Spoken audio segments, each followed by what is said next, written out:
It's July 8th, 2025. I'm Todd Dunn.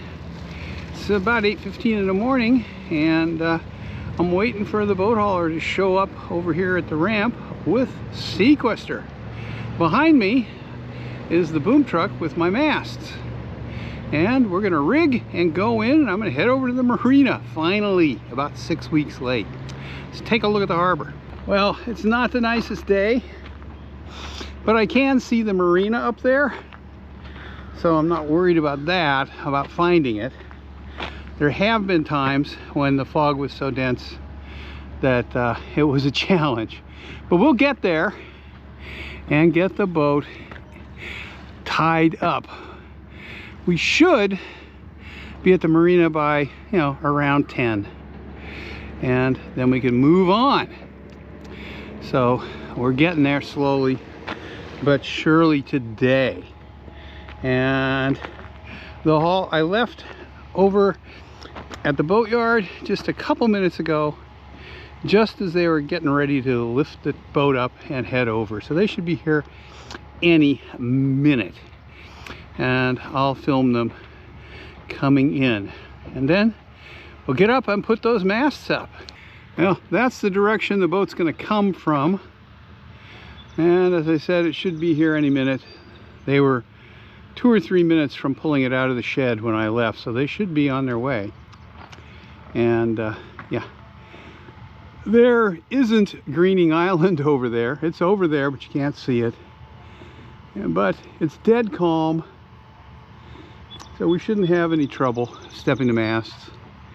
Should go quickly. They're going to be 2 people coming from the yard, plus the owner. Unfortunately, he hurt his back yesterday, and he's moving pretty slow this morning. So I think he's basically going to run the boom truck and give directions. And I'll be up there supervising. Well, there she is, ready to go. And we'll get her rigged up and set for this year. Well, I didn't film the run over to the marina because right after we put the boat in the water, the fog came in, and I had about 100-foot visibility all the way over here. And basically there was nothing to see. But we came over and tied the boat up, no problem. And my wife came and collected me, took me home. My truck was back over at the boat ramp, so I had to go pick it up.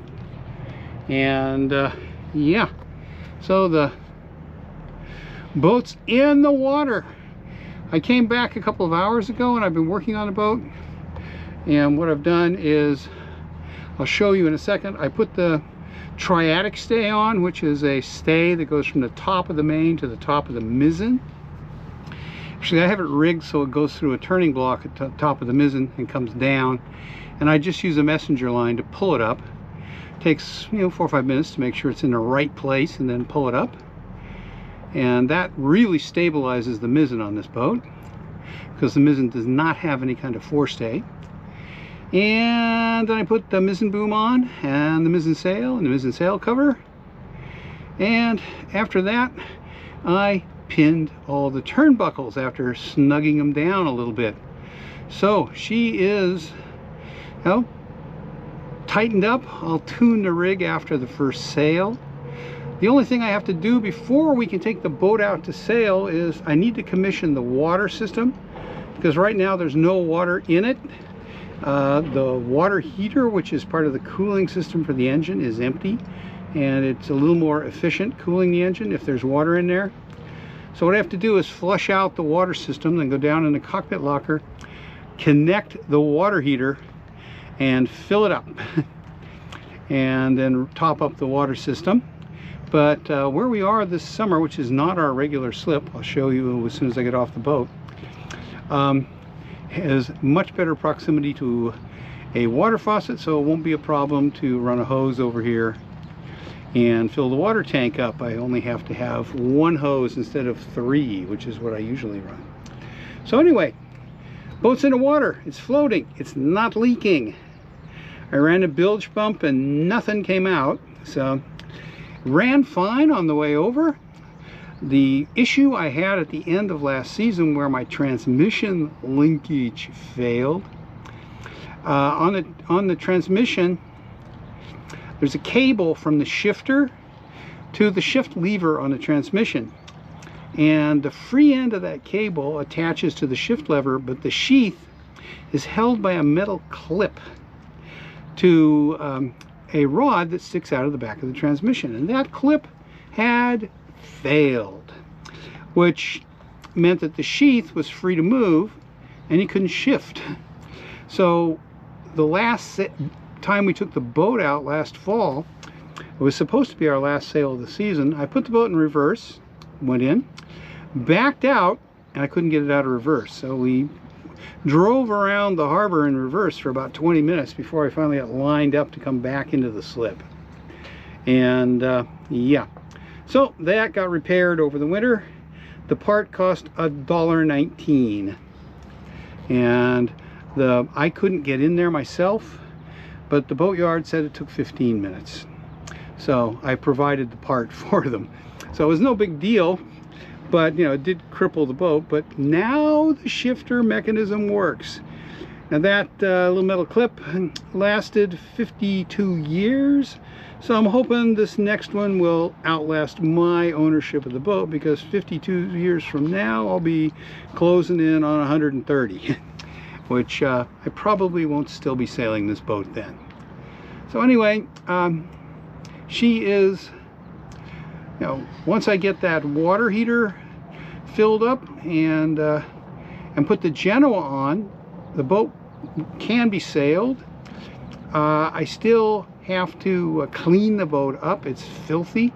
There's no water in the boat shed, and it was so dark in there that I really couldn't see inside the boat to clean it. So I need to come over and spend a few hours cleaning the boat, scrub it down on deck, and clean it out down below, so that my wife will actually be willing to go aboard. She did come on board, but she only spent 10 minutes and went home.